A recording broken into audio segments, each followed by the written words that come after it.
সামান্য তার একটা মিষ্টির জন্য তুমি নিয়ে ডাস্টবিনে ফেলে দিয়েছো? এতটা নিচে মনের মানুষ তুমি?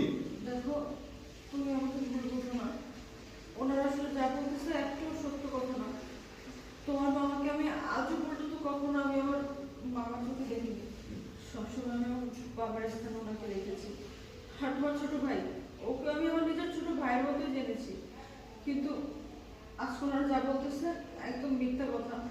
আমি ওনাদের সাথে খারাপ ব্যবহার করা তো দূরের কথা, ওনাদের দিকে চোখ তুলে তাকিয়ে মতো কথা বলতে পারি না। ওরা দিনের পর দিন ওরা আমার উপর অত্যাচার করে, ওরা আমাকে মারধর করে। তুমি যখন বাসায় থাকো না, অফিসে চলে যাও, আমাকে সবসময় মারে। এমনকি আমাকে আমাকে ভয় পর্যন্ত দেখিয়েছে।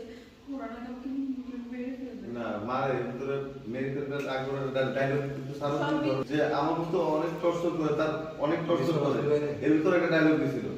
টর্চার করে তো ফালাই ফেলে যারা ডায়লগ দিয়ে এই জন্য তো